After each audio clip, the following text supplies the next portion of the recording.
Good afternoon, everybody. I hope you can hear me. My name, for those of you who don't know me, is Peter Stone. I am the current president of the Blue Shield. And welcome to this first event of the 25th anniversary of the Blue Shield.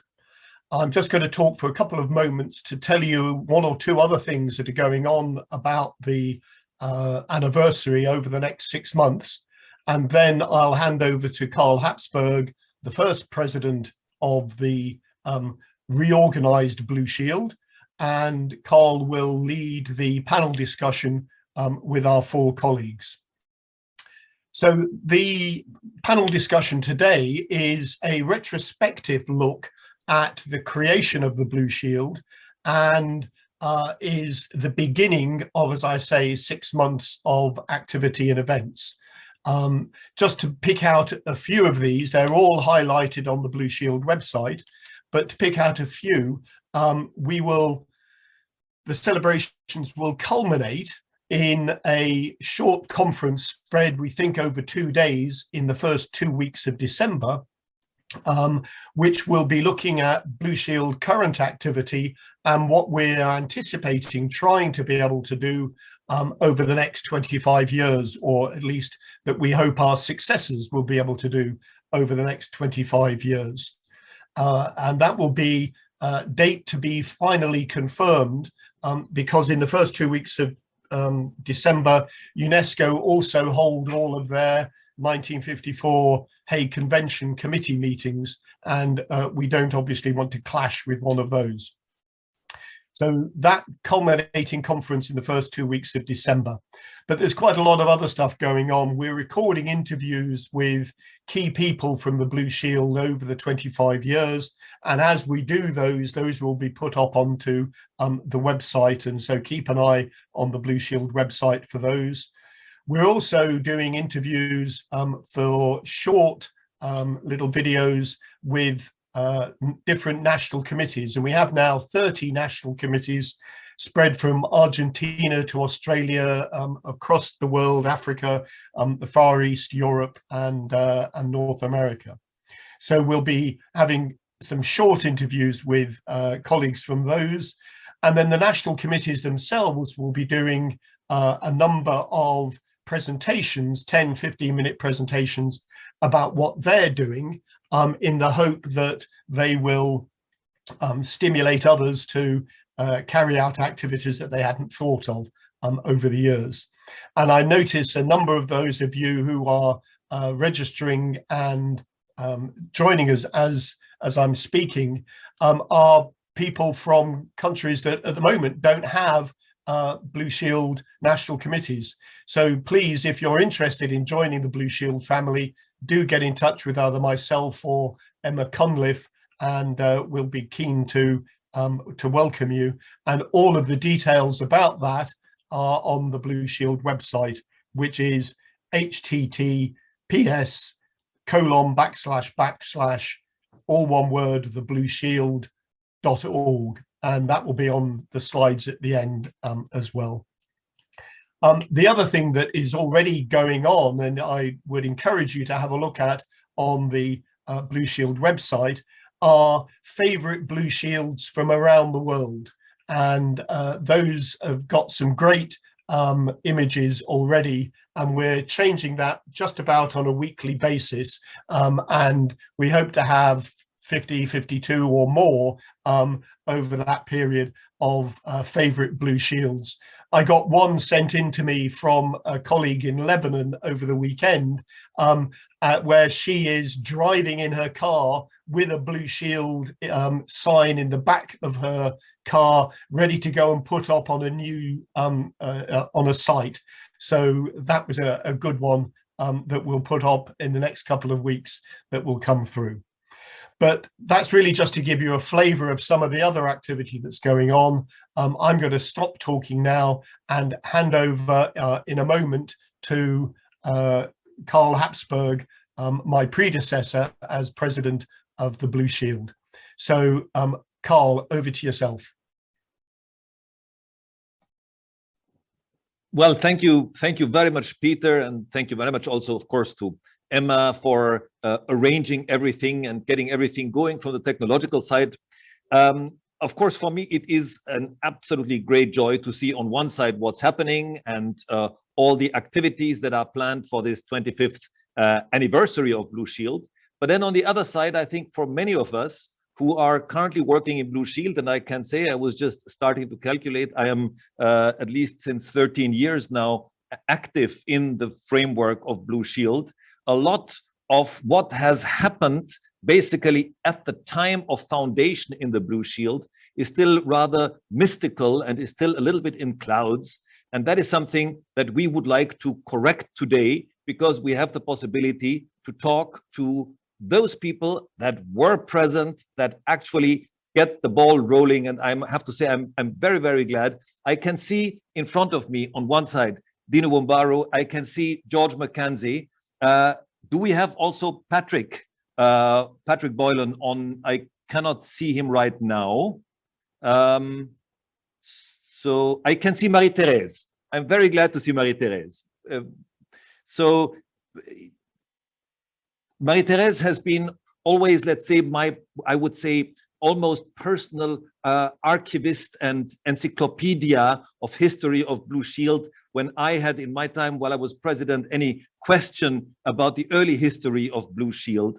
And since so relatively little is known about the original time and the founding moment of Blue Shield, I think I would very much like to ask all four of you in the beginning to talk a little bit how you saw 25 years ago, or yesterday to be precise, 25 years ago, how you experienced that day, how you were getting to be part of that table of people that would start with Blue Shield and get the ball rolling. And then once we have covered that and what has led to the creation, we would like, of course, also to look a little bit more go in the history a little bit forward. And if we have time, even go into a little bit of an outlook into the future, have your suggestions, have your ideas on that. I will try and see that we talk about 50 minutes about that. But that gives us a little bit of time that also those that are participating can ask questions. If you have questions in between, please put them onto the chat. I know that Emma is going to follow the chat. And once we get into that phase where we can take a couple of questions at the end, I will ask Emma to help me there and pick out the questions. And we will be able then to hopefully be able time-wise to answer some of the questions. We will have to stop with the conference precisely in 1 hour and 12 minutes. We have to be kind of punctual with our timing here. So please allow me that I can take it a little bit in if I'm suddenly becoming a little bit bossy and try and pull things together. But in the beginning, of course, we want to know how did it start. And if it's okay with you, I would, of course, love to start, ladies first, with Marie-Thérèse. Marie-Thérèse, I would just, first of all, of course, it's such a pleasure to see you. And I would just love if you could tell us a little bit of your recollection of that day of 25 years ago, how you got to that table. What is your recollection of that day? Thank you, Karl. This is so nice to see you all. Unfortunately, I have no precise recollection of that day. I think that the Blue Shield was first originated with Patrick and Dinu and George. George and I, we were the last two ones to be involved in the creation of the Blue Shield. But first of all, it was Patrick, who decided to do something after all the disasters that occurred during World War II and also natural disasters. That's it. But maybe you can ask Patrick, because he's the one who really did the job at the time. Okay. Marie-Thérèse, first of all, thank you very much. And I am sure while we are talking, there will be more ideas and more recollections coming up, and we will have the possibility to talk more about that. I cannot see, is Patrick in the group? Because I cannot see him there. Oh, okay. Let's try. I'm trying to reach him, I'm sorry. You work, okay. Then in between, can I probably ask, maybe I'll ask George and Dino, because we had a little bit of, we were talking before, we were going like, first of all, the date was not even that precise, but then there was also a very special computer issue that was happening on that date in order to create the first document. And maybe, George, can I ask you to come up with a story on what you recollect on that day? Absolutely, Karl. I have to say, though, at the beginning that you said that for you, the foundation of the Blue Shield was mystical and in the clouds. And actually, it is for me, too, because it's now so long ago. I was working for ICA, for the Archives NGO, at that time in Paris. I was relatively recently working there. And ICA was very keen on cooperating with other NGOs. We were a small organization. We only had 5 full-time staff, only 2 professionals. And so we saw the benefit of working with other NGOs and, if you like, multiplying the effectiveness that we could have. So that was a very good fit, if you like, for a very good basis, rather, for going forward. IFLA was a good fit because it was the library world and we already knew something about IFLA. And ICOM was also headquartered in Paris. So there was a degree of knowledge between the organizations already. But I think the main thing that stimulated us forward was the knowledge of the destruction of cultural property that was going on at that time in former Yugoslavia. And I think we felt that the destruction we were seeing was something different. It was something dangerous, and it was something that really needed a new kind of response. And that, I think, was why we feel like why we got together, how we might come together, and what became the Blue Shield was the result of that. But at the outset, I was very new in this world as well, and so as Marie-Thérèse has said, I was looking to others, to Patrick particularly, who's giving a lead. I don't think I really knew Dino until we got quite involved in this. And then he too became a huge source of information. But that was my recollection of it. I was relatively young, surprisingly, and new in this. But we needed to do something. We were facing a very definite crisis of damage to cultural property going on at the time, and the existing formats, existing arrangements did not seem to be able to cope with it. Thank you very much, George. I'm handing straight over to Dino to add to that. Okay, well, greetings to everybody. Bonjour, Marie-Thérèse. Bonjour, tout le monde. There are indeed a number of dates. You know, it's very hard to pinpoint whether a mountain appeared on a Wednesday or a Friday or something. There are elements that we would like as humans to put an exact date to say there is a before and after, but gradually some of these things we realize they build up over time. George mentioned the issue of Yugoslavia. There was the Gulf War in the 1990s that also raised some issue. A particularly important date to recall is 6th of December 1991, which is before the Blue Shield was created, but that's the bombing of Dubrovnik. Mm-hmm. And the bombing of Dubrovnik became a media event. There are many. We could talk more recently of Parmila. We could talk of the burning of the Central Library of Sarajevo. You know, there's a number of these events because our society are moved. They're still moved by drama. It's unfortunate to say that. We are 200 years after the siècle des Lumières and we're still operating like that. But in the surrounding the beginning of the crisis in Yugoslavia and taking on the lessons of the first Gulf War, there were issues with the organizations that are based in Paris around UNESCO. Dubrovnik is a World Heritage Site. It includes museum, it includes library and archives, of course, in such an important historic center.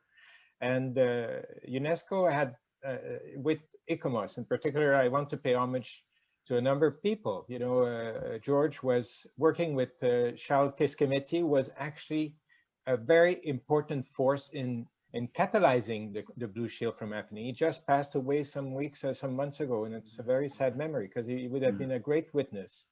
Because frankly, some organizations need a third party to start dancing. And Charles was that visionary, and ICA brought in IFLA, as George mentioned, and so on. That was so important.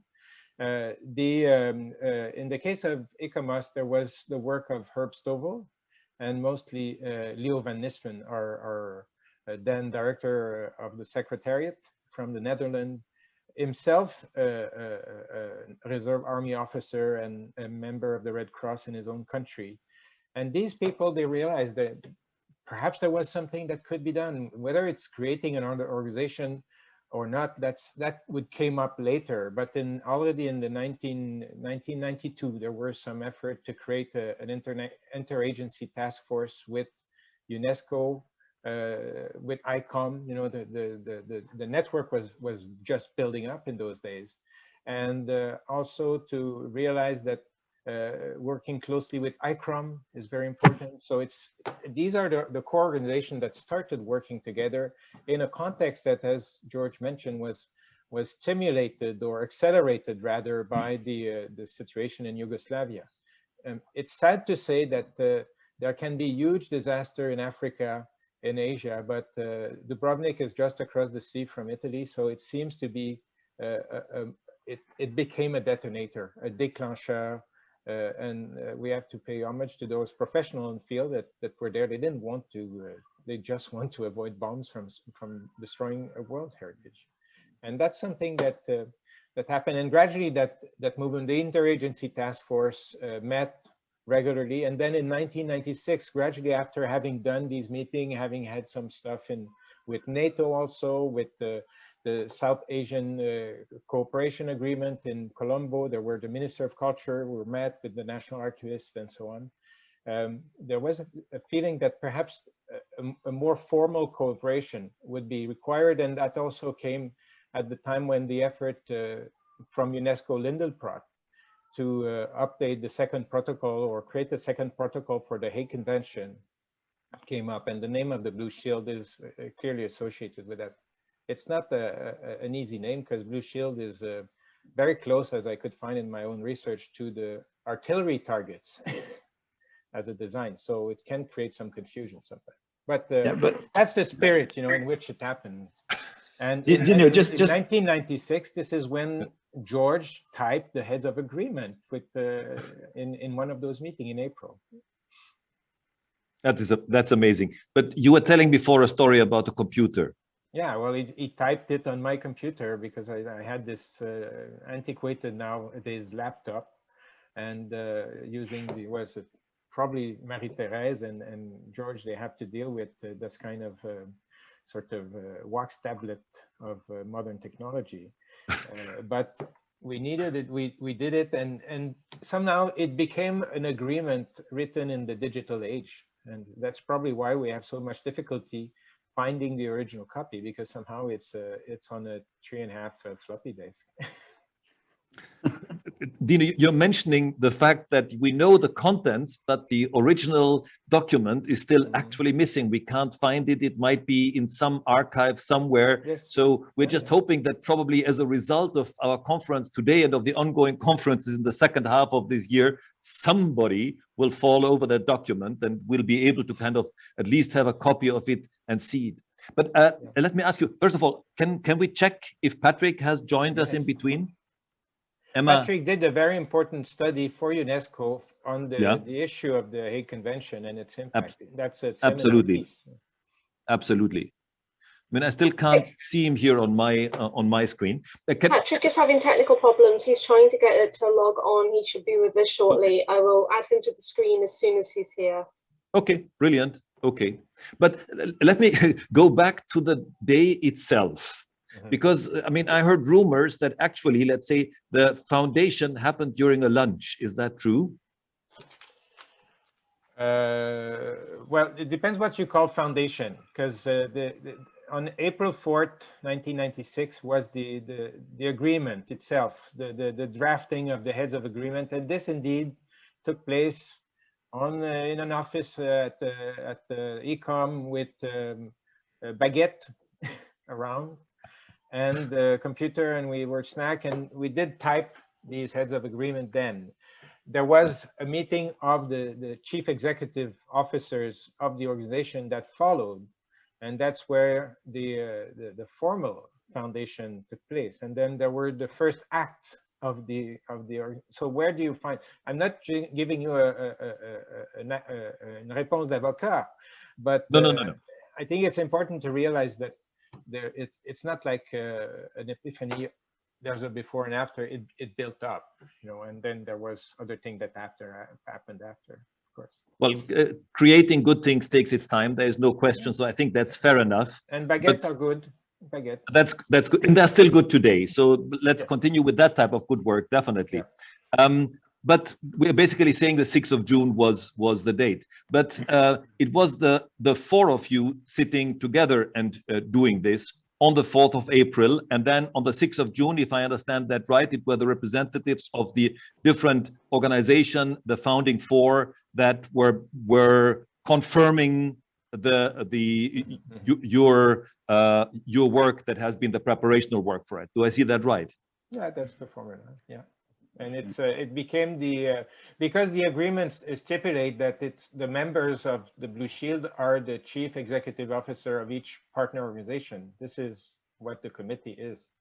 Yeah. So George mentioned he was working. I was a volunteer with ICOMOS, a board member at the time, but I wasn't the secretary general. It was Jean-Louis Bluxan from Belgium, who was the secretary general, who was formerly there, and I'm sure he says hello. Bonjour. Marie-Thérèse, you were also there on the 4th of April at the drafting, yeah? I don't know. See, there is something so important. I don't have my files here. Yeah. I left them at the National Library, and I don't know what happened. Well, I did not look for this April date. And in June, I remember I was in Oslo at a Memory of the World meeting. Mm-hmm. So that's all I remember. I remember other meetings after that in Strasbourg, in Radensi, but not this meeting in April. Yeah. Can I come back to one thing you said before, Dinu, which was basically it was the conflicts at the time in former Yugoslavia, especially, but also some other conflicts in the Middle East that were the important, let's say, initial energy that would bring you together and say something has to be done and something has to be created to coordinate the work better about that. So that was, and I'm asking this question especially because when I started to join Blue Shield, a lot of work was done, especially for natural disasters, and the war was not that much in the forefront. So as I hear now, and I'm extremely happy to hear that basically the initial energy was then brought in through the recognition that when conflict, something had to be done. How did this relationship work out? Well, I'll give you some, I had some conversation with people like Jacques Dalibard. You may not know the name, but he was the head of ICOMOS Canada for many years and of important, he was the head of the program as historic preservation at Columbia University in New York also.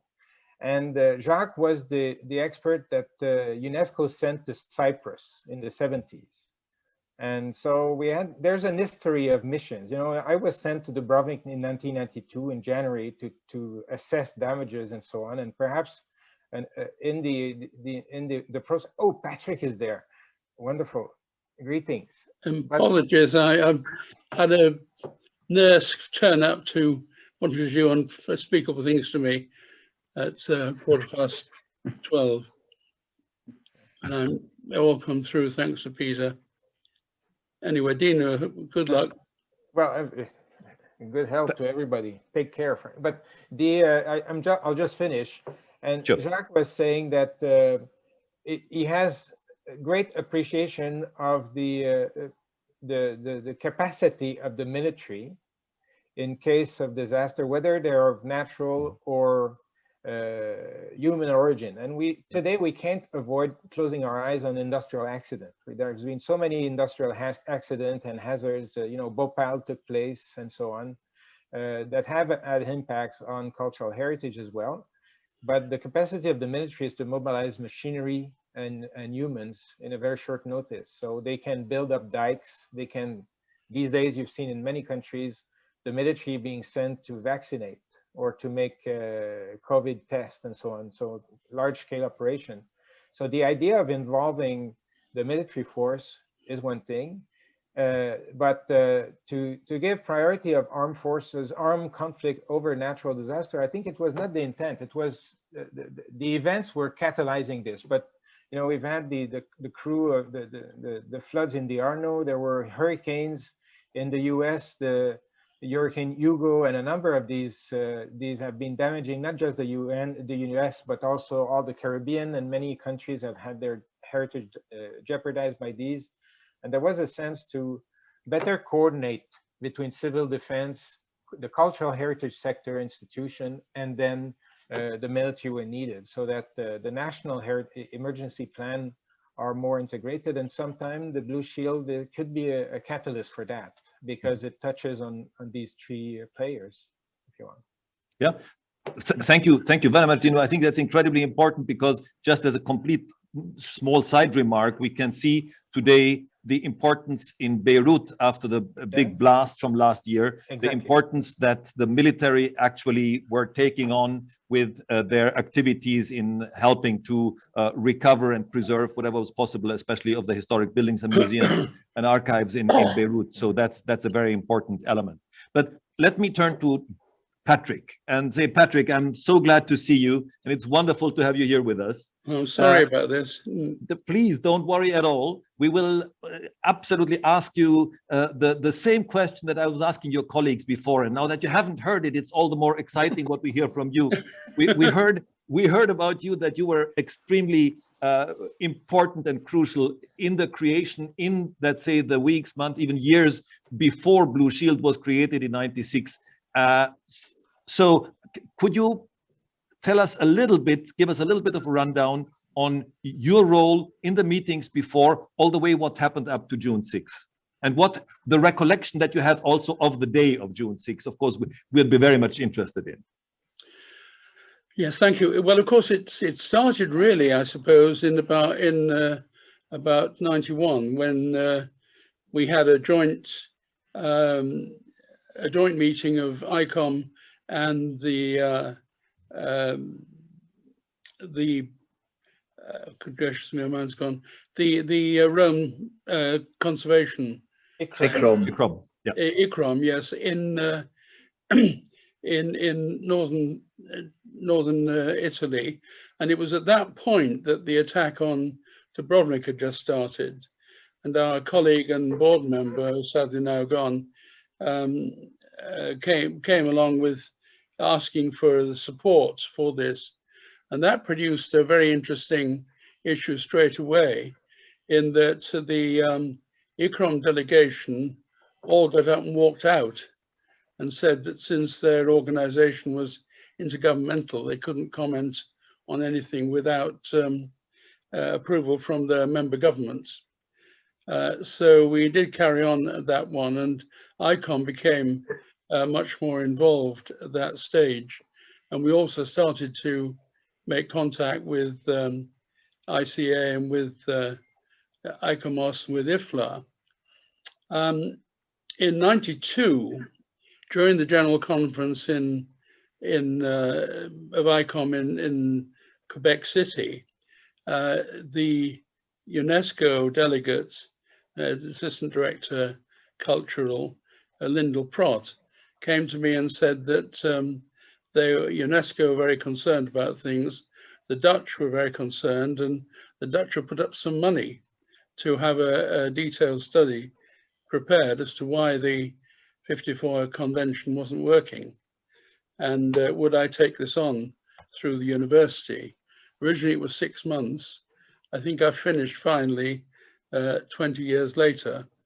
But the arrangement there was that I should travel very widely, meet all of the major international organizations, going to Geneva, for example, for the UN humanitarian and disaster people, as well as the ICRC, and traveling in Washington, various other places. And over about 4 months or so, I became very convinced that, contrary to the brief I'd been given, there was basically nothing at all wrong with the 54 convention. There was just a lot of things wrong with people who weren't applying it, etc., and weren't respecting it. So anyway, I put the report together, and one of the proposals I made in the so-called Boylan report was that there ought to be a parallel NGO organization bringing together the different interests and so on to support UNESCO and also governments, etc., in terms of emergency. I have to say UNESCO were rather worried about that, because they felt that they had concerns about the World Heritage Committee. Didn't really want to repeat that. And also they were concerned as well about the resourcing of this. I mean, at least the World Heritage Committee is financed by a levy on the member states, whereas although there's a possibility, which was put in the 15 and the 99 additional protocol, that states could contribute financially. There was nobody was prepared to make this compulsory, and therefore there's always been a massive problem about even basic staffing and so on within UNESCO itself. But we had a number of ideas for getting it together. George had managed to get, I mean, the trouble is that also culture and heritage come under one division of UNESCO, and information and libraries come under a totally separate one. Archives and libraries come to a totally separate one. And as we know, with most of these bureaucratic organizations, never the two sides shall meet. I think the most extreme case on that, if we got a moment, was at our first opening of our first joint event in Maribor in Slovenia. I'm going to get me a drink, please.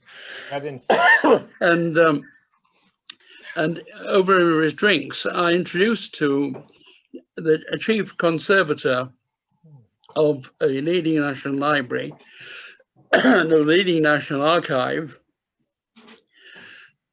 They both worked for 20 years for the same government and in the same building. And they never actually met each other until we introduced them on that situation. So you get these sort of things there.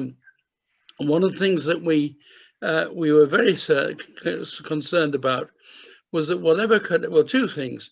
One is whatever could happen in a military conflict could happen with a civil or natural disaster as well, with the possible exception of radiation, although the Chernobyl and the Japanese things have put that one to play as well.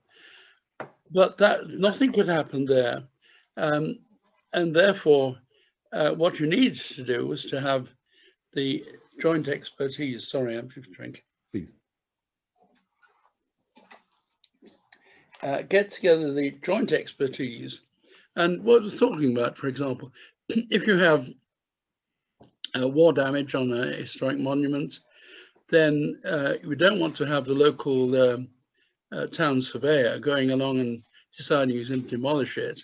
What you need to have is the expertise of ICOMOS to come along and look after it. The same was true if you have major problems with a museum or a library.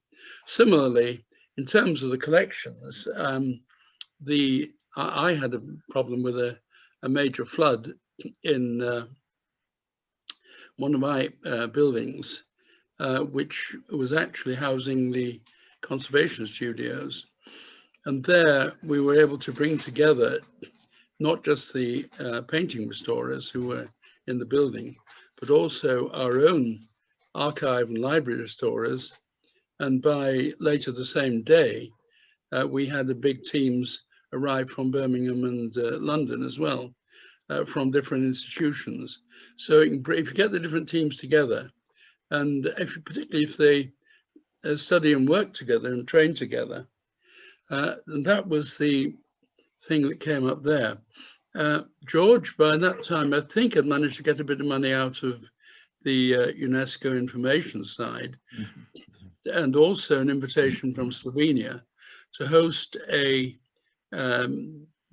four NGO plus military activities in for a week in Maribor in Slovenia.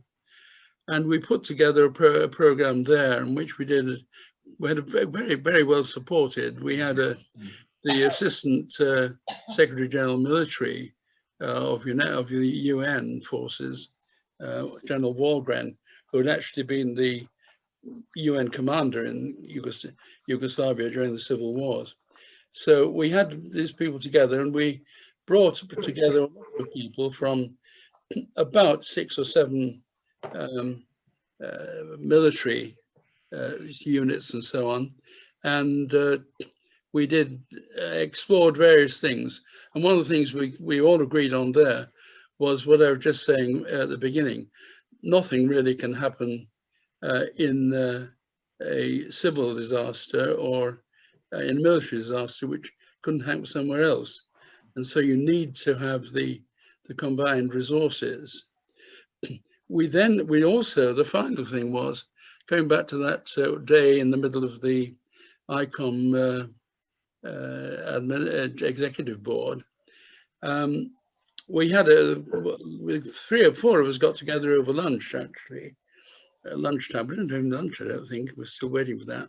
But we had a serious discussion, and we came to the conclusion that the 4 organizations together had at that time literally hundreds of thousands, and now it would be millions of members and so on around, who could be called on to assist in emergency situations.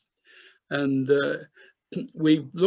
I'd been particularly impressed from my work in Geneva about the structure of the ICRC, where you have, I think, 8 trustees, 7 of the 8 who live in Geneva, so that if they get an emergency message at 3 in the morning, they can be acting on this by breakfast time.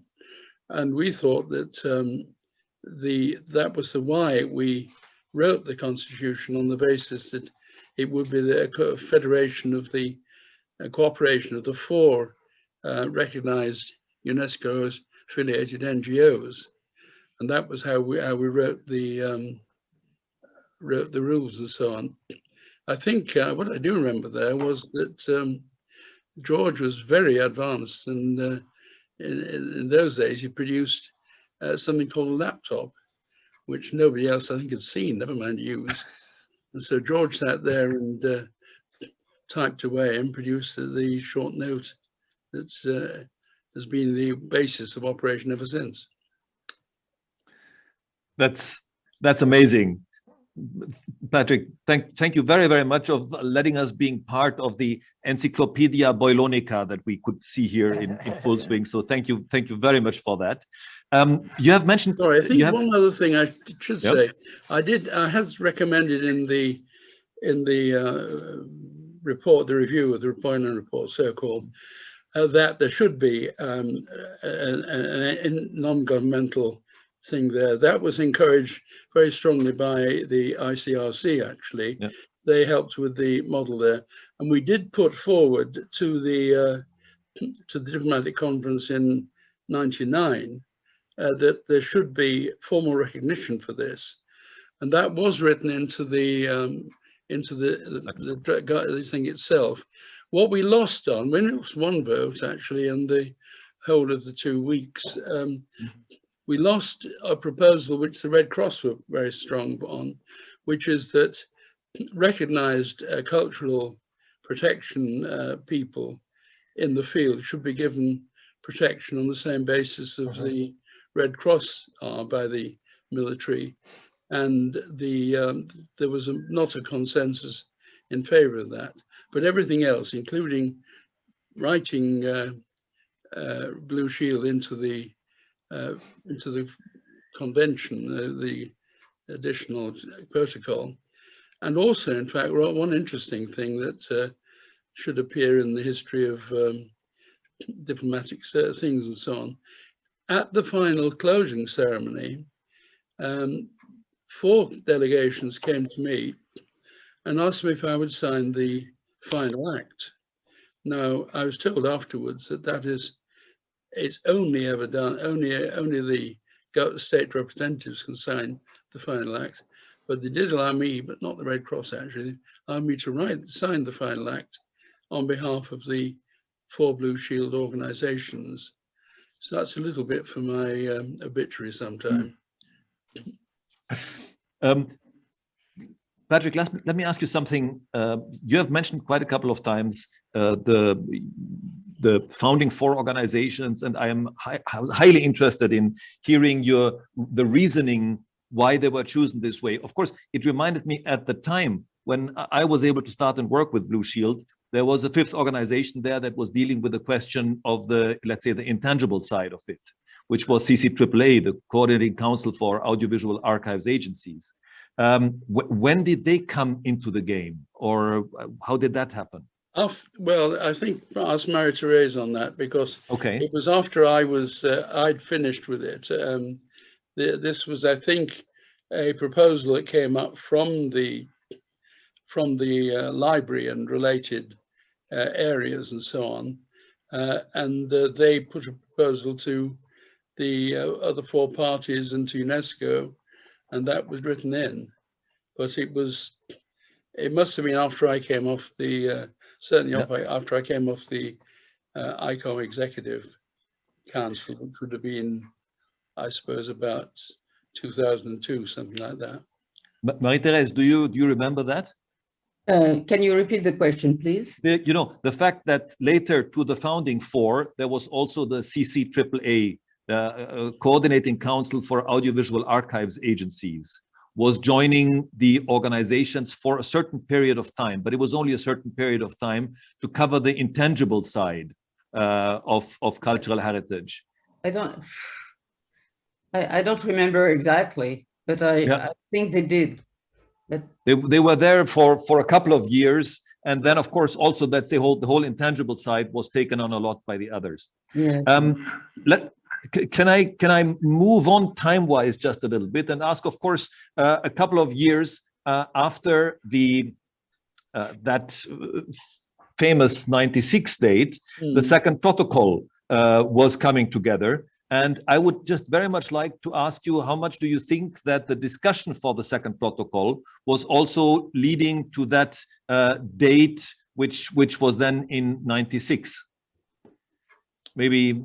No, it was the other way around. It was from '96 through to '99.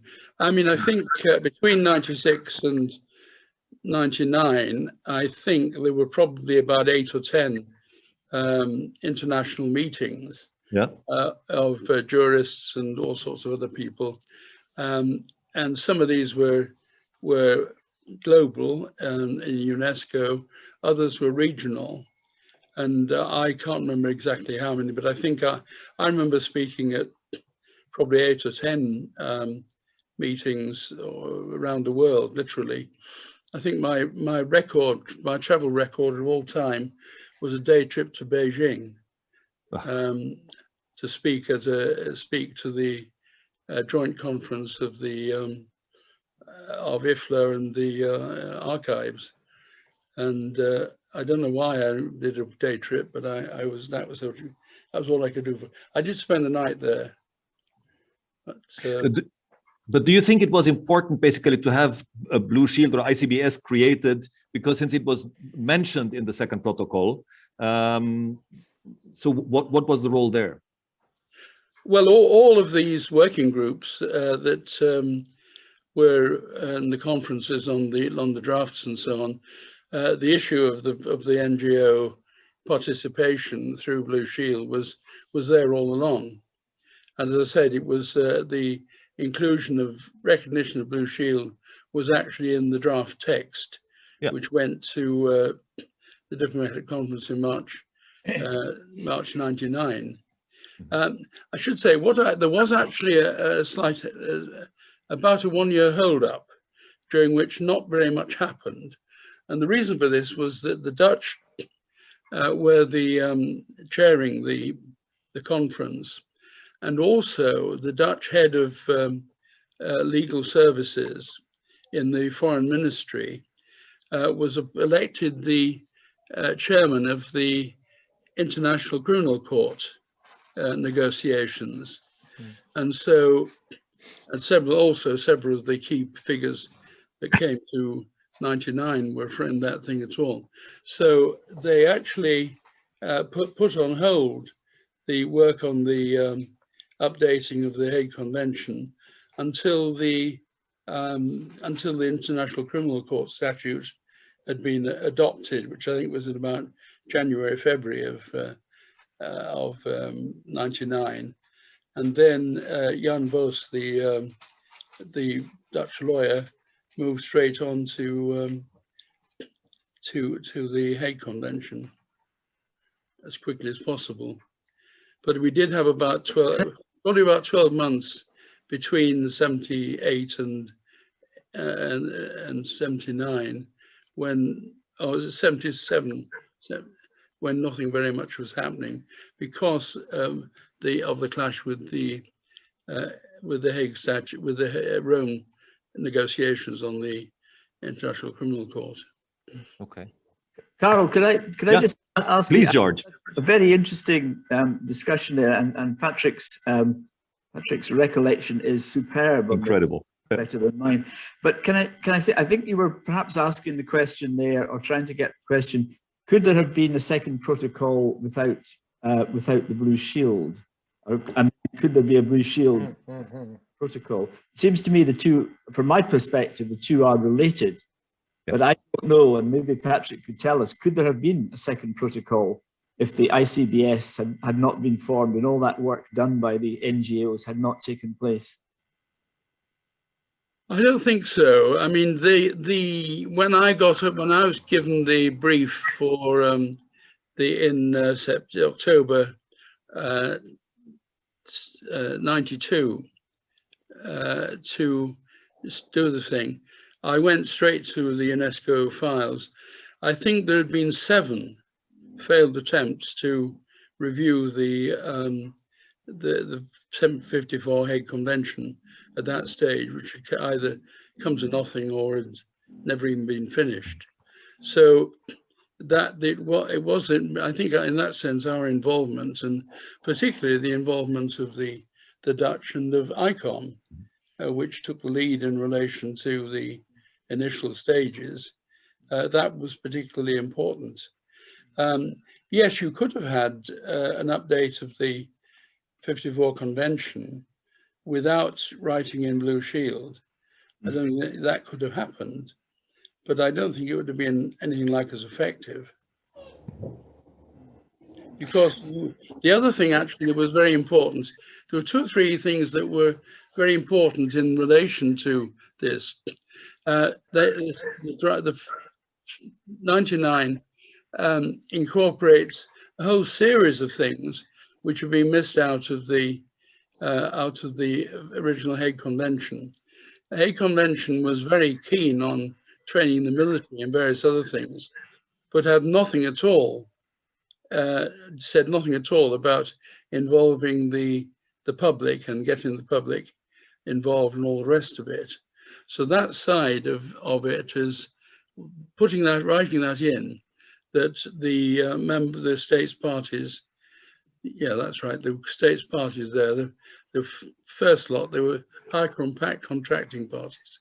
Technology is very strange there, but the parties should put a big emphasis on communicating with all aspects, with the general public, with local government, with the cultural institutions themselves. I mean, I remember when I was doing some of the initial survey work, I went to see the head of the French National Cultural Protection Organization, and I was told very firmly that I couldn't be told what would happen in the event of emergency to the collection of the Louvre or whatever else, because that was a state secret. And we had some interesting discussions with the Greeks as well, where we asked them why they hadn't presented any of their sites to the exceptional protection and the under 54. And they said, well, if we give the location of our protected stores and so on, the first thing that will happen is the Turks will come in and bomb them. And the sad thing was that that actually happened in Yugoslavia, because all the Yugoslav states within the Yugoslav Federation had extremely good cultural protection programs. In fact, I remember saying that one of the things that if I'd been writing the report 2 years earlier, I would have included alongside Germany, Austria, and Netherlands, I would have included Yugoslavia as a model to be followed. But what actually happened was that literally, as soon as the fighting started, they had a targeting list for what they're going to do. There's one famous case, one of the smaller historic towns in northern Croatia, where a single tank from the Yugoslav National Army went to the middle of the afternoon, stood in the middle of the marketplace, and turned its gun through 360 degrees and put shells into every one of the 5 buildings carrying the large blue shield boards. And also I've got photographs of Vukovar, where the blue shield symbols on the outside of the National Museum are all shot up. They were seen as targets. But I think that the principle was still right, that you wanted to get the broader involvement of the whole of the state, including civil society. Let me ask you one other thing in that connection. In that whole process, was there any nudging or support from the UNESCO side to you as the let's say the founding members in order to get the organization of Blue Shield together? Yes, they were very keen on that. They were less, well, it varied a bit, but Lyndall Plott was, I think, hesitant, shall I put it politely, about writing it into the final version of the treaty, because she saw as a distinguished lawyer, of course, in the field, but she saw the practicalities of actually getting the funding for this. But yeah, no, I think Jan Hladek, who started exactly the same week as me, I think he came into the secretariat as an intern, paid for by Czech Republic first, but he was always very supportive in this way. And I think on the whole, the executive board people and that sort of thing were of UNESCO were very supportive as well. As you know, my draft report went to the executive board in, I think, May or June, after two consultation meetings, and they authorized it for immediate publication in both English and French.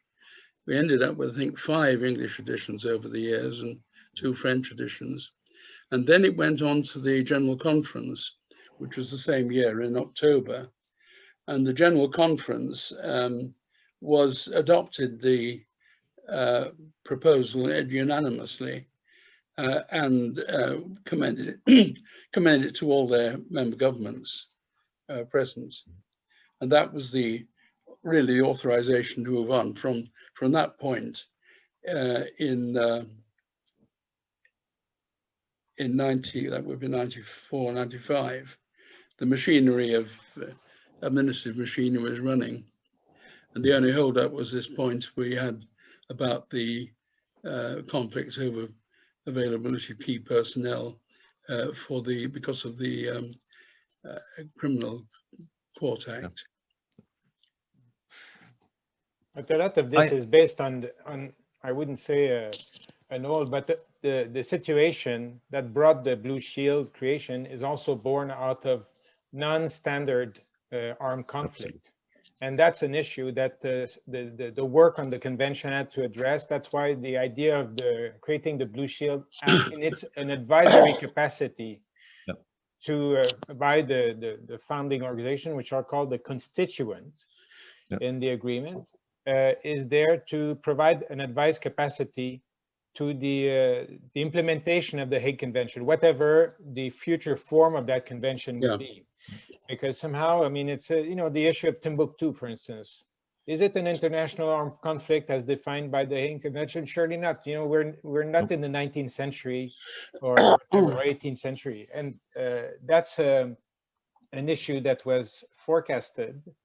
For instance, just a few months after the creation of the Blue Shield, whether it's in April or in June or whatever, there was in Quebec City a first national summit on heritage and emergency in Canada. So the idea of developing the branching, the joining of la jonction des forces at the national level, because in the end, most of the heritage we're dealing with, perhaps with the exception of digital heritage, which is coming up very strongly and probably will be exposed to new threat and challenges, including hacking and all sorts of things that are visible now. Is all that heritage is treated locally. You have to bring the hospital to the patient in a way, and that is done through a national care system. And that national care system was not very sympathetic to or conscious of emergency situation. Whether they're armed conflict, it always happens somewhere else. It never happens at home. And we don't want it to happen, so there's a bit of a psychological issue.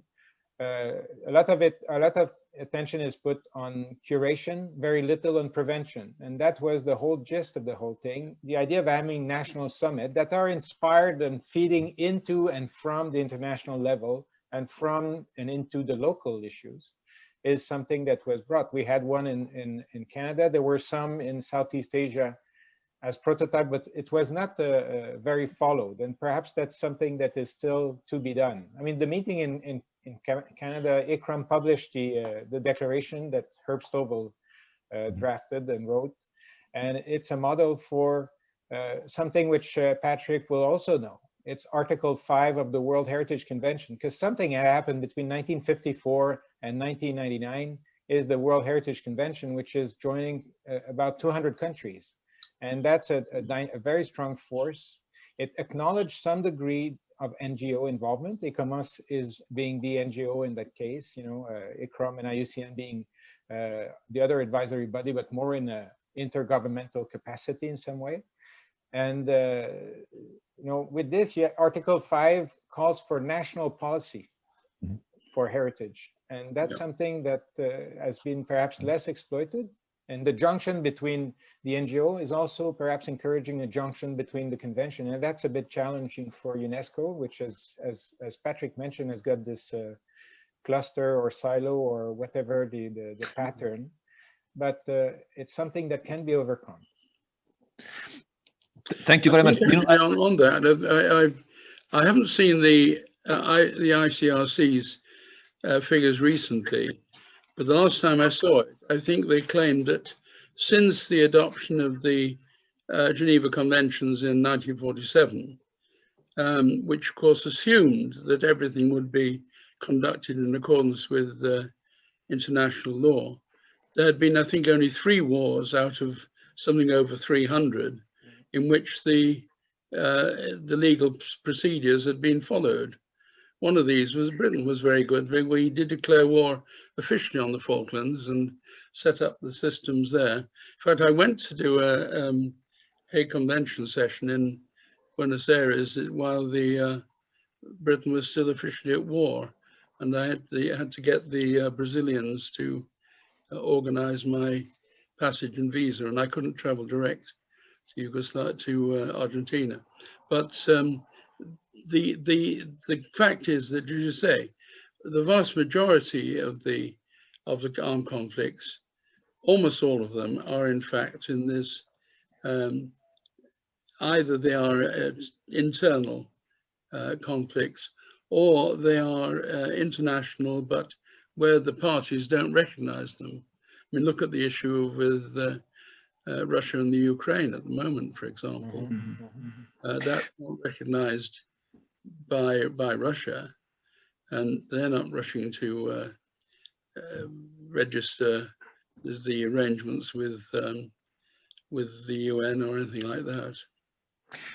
Patrick, I'm sorry. I have to have a critical look at my watch, because we are basically already in the time where I would like to have some questions also from the outside coming in. First of all, thank you very much, Dino, also for bringing in, also for Patrick, to bring in the question of the importance to work together when we are dealing with conflicts of whatever sort, asymmetric, symmetric, whatever, that we have to deal also with the military. And it was always my most important goal to make sure that Blue Shield would be there to support in a conflict like this, the preparation beforehand, and being there in an advisory function during a conflict or shortly after a conflict in order to be active there. So that you brought that. One question I would still like to ask all of you basically is, when you saw that in between 2005 and 2008, the Blue Shield was turning in a way that it took on more let's say the shape that the Red Cross was showing before,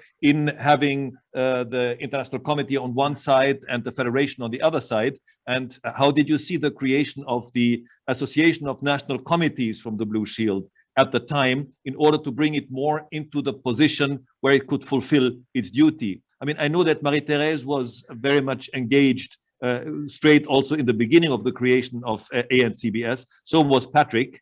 But how do you see that?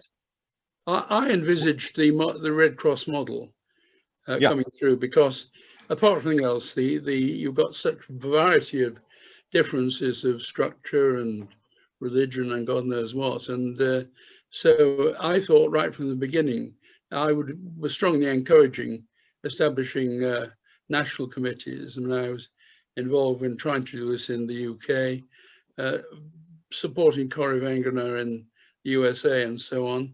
And also, I think Dino was in Canada, for example. So that I think should be the model. I don't think you want to, it's back to the question of what you can do, how you can act quickly. And you don't want to have to go through, as ICOM does, have to go through 55 foreign ministries to get permission to say boo to Milosevic and so on, which is the sort of where you can get tangled down.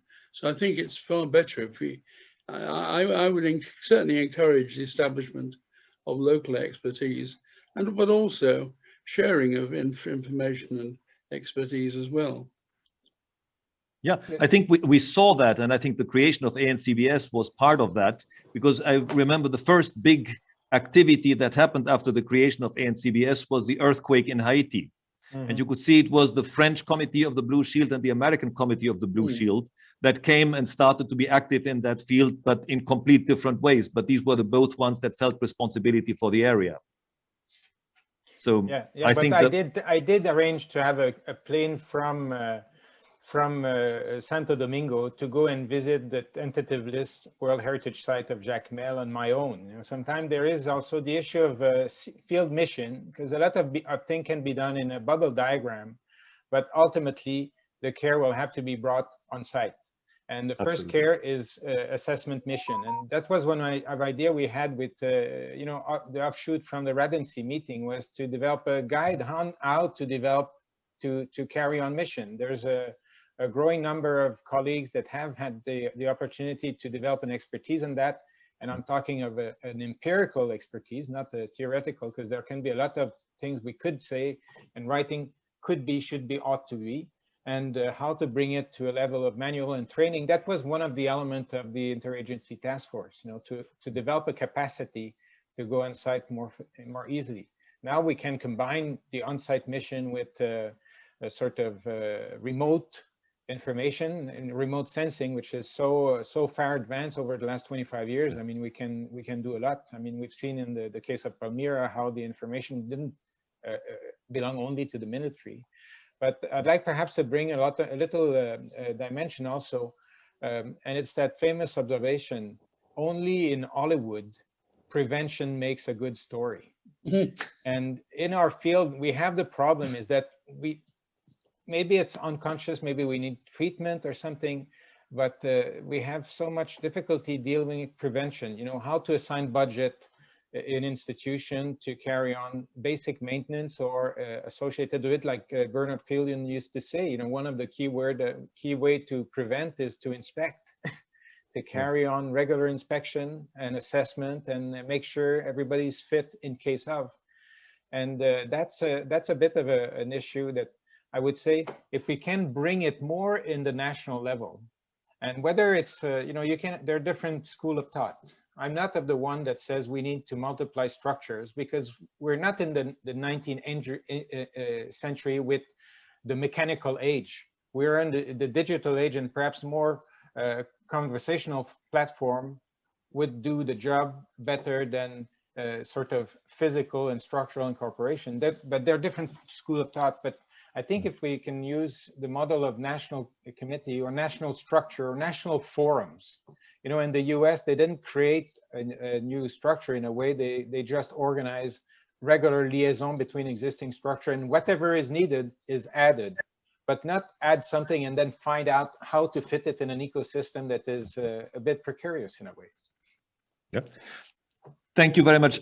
Again, I have to have a look on the clock, and I wanted to ask Emma if there are any specific questions that have been coming in.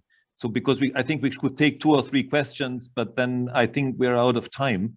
So Emma, do you have something on your side? Yeah, we have some questions that have come in. I will start with the first one for being quick off the mark. NATO have said it's great to hear the history. Thank you, everybody. How do you see the future of the Blue Shield in an ever-changing and unstable world? Okay, Emma, I would suggest maybe we can take 2 or 3 questions together and then try and answer them that way. Okay, then second question. Could the panel members develop their thoughts about the relations between the Blue Shield and the Red Cross at the time of the negotiations on the second protocol? Were the relations cordial or was there competition? And what lessons do you think have been learned for today? If anybody else would like to type a question into the chat, we'll see what we can fit in. And if not, I will ask one at the end. Okay. I would like to, but we'll keep the audience. Okay, I think we'll last time-wise, we don't have that much. Shall we go for the second question first, relationship between Blue Shield and Red Cross during the discussion of the second protocol? Patrick, you have been saying already quite a couple of this before. Do you want to add something here? Yes, I can add on that one. When I went to Geneva and had meetings with the Red Cross in that would be early 93. The Red Cross position was that we are dealing with humanitarian aid and concerns, and the cultural sector is not part of our remit. Then, on the opening day of the diplomatic conference in '99, the delegate from the ICRC top level said that they had changed their position completely. They realized that an assault on the heritage of a peoples and so on could last forever, just about. And after all, we'd had Yugoslavia going to war over alleged offences carried out 800 years earlier, according to Milosevic. So the Red Cross said they'd reviewed their own position, and they realized that the protection of the cultural sector was of paramount importance to them. They actually remember saying that they thought there's an atrocity against a family or whatever could be forgotten within 3 or 4 generations, whereas if it was the destruction of a key symbol of that family and its community or whatever, it could still be a casus belli 600 or 800 years later. And that, of course, has been held out. Think of the Ayodhya situation in India. That's a very good example there. So yes, the Red Cross, very skeptical to begin with, totally changed, and they turned up to be very active and helpful part of the whole delegation. That's great. Marie-Thérèse, please. I want you to know that the French Committee of the Blue Shield signed a convention with the French Red Cross. This is in 214. 2000. So that's quite important that on a national level. It's ongoing, absolutely. Yeah. Yeah, that's great. I was interested also to see that, that there's an accord at international level between Blue Shield and ICRC, February of last year. I mean, I've been really away from this for so long. I was bringing myself up to date with it, but I was delighted to see that. It seems to me that's a very good step forward, and building relations between the 2 organizations is essential. And I mean, if I just pick up and tie that other question that came in from NATO, it seems to me that, yes, this is a very unstable world, but actually it makes the organization like the Blue Shield even more important, I would say. I think the strengths that hopefully we envisaged and cooperation between organizations, international reach, and working with other international organizations. These are still things that are essential to do, and I think there should be and will be a great future for the Blue Shield. We need it. We cannot do without it. That would be my feeling of 5 years. George, thank you very much. I think once again I have to look at the watch. We have only 5 minutes left, and of course, what I would love to hear from you is, you have seen the complete beginning of Blue Shield. I mean, you have seen or caught up, George, as you just said, on the development of Blue Shield over the last 25 years.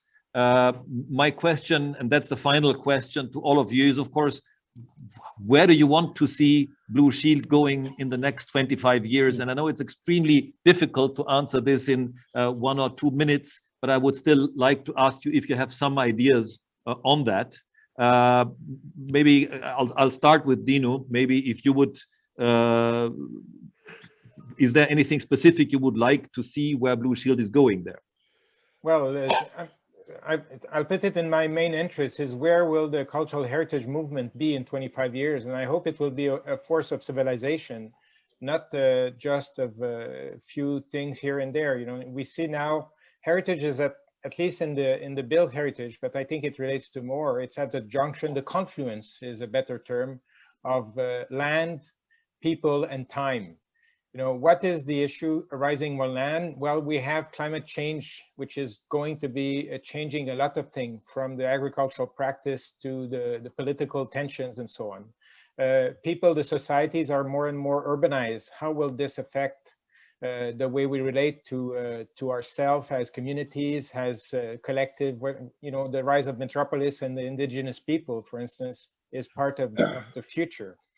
And in terms of time, well, we have to take the time to work together.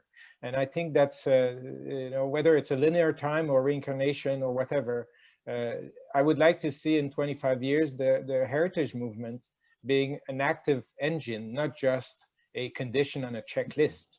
And I think we all have an interest in that. And if we move in the right way, we will not turn our turrets to our own family, but we will put the energy in becoming a driving force. Thank you very much, Dino. That was great. George, do you have any thoughts on that? Three things I think to say. One, I think my wishes for the future would be there would be more recognition of Blue Shield by the general public. I think more of it, there is more now than there was 25 years ago, but I think even more is necessary. I think that's something we need to work upon. Secondly, identity is a very significant aspect of modern life, and we need to remember that cultural heritage is absolutely central to identity, and I think that means that there will still be a very important role for Blue Shield in the future. And my third thought is the digital assets that Dino, I think it was, mentioned, especially in the archive and library worlds. These are becoming increasingly important elements, and I think that they probably require different ways of approaching them in terms of how they would be protected in the event of natural or man-made disasters. And I think that's something that needs to be looked at in the future. That's my three things. Thank you. Thank you very much, George. Marie-Thérèse, can I turn to you? Well, I think I'd like Blue Shield to create more national committees. This is very important. And also to focus on disaster preparedness and disaster planning, and asking the national libraries, archives, or museums to have a disaster plan and to update it very regularly. And finally, I'd like to extend the Blue Shield not only to cultural professionals, but to the military and to the Red Cross, and also to emergency services all over the world, because we need everybody and not only cultural people. Absolutely. Thank you. Thank you very much, Marie-Thérèse. And Patrick, can I ask you? I agree with all three of our contributions from our colleagues there. I think one area that is particularly important is that we get much more forward planning about risk management and so on. It is, you know, frankly, scandalous that they had people killed 14 hours after the Indonesian tsunami on the coast of Africa. And it's interesting, actually, one of the exercises we did at Radensi was, or in Maridor, possibly, was looking at the risk of a disastrous flood from perhaps a dam burst rather than a military situation. And I think we're very pleased to know that the civilian people there came up very well with it, but the military had to be rescued from the roof of the Stranded Museum by a helicopter, which wasn't approved of by General Walgren, who was the moderator for it. But I think this idea, we need to start looking much further ahead, particularly with major environmental changes taking place. Absolutely. Well, thank you very much to all four of you, and also for the discipline that we are exactly in time. I think it was incredibly interesting for everybody who has interest in Blue Shield to learn substantially more about our common history. And also, I think it is much better visible today to see the changes, not only the changes of Blue Shield on one side, but also the surrounding changes of conflicts, of disaster, of whatever is happening, and how we should be adapting to it. And I could see from all four of you that this was one of your main wishes for the future, to be able to adapt better and faster on that. And that's, of course, also what we want to do at Blue Shield. So thank you very, very much for everybody who has been attending. I think it was an incredibly interesting and informative first session of this celebration of 25 years of Blue Shield. And I can only say ad multos annos, and I'll give this thank you with thanks to everybody. I pass it back to Peter. Just very much to say thank you to the four of you. Thank you to Karl for chairing the panel. So thank you all. Thank you for everybody who came and listened, and more soon. Thank you, Karl. It's a pleasure. Take care, and we'll close the meeting now. Thank you. Goodbye. Thank you very much. Thank you. Bye. It's really Thank great you. to see you all. Bye. Thank you.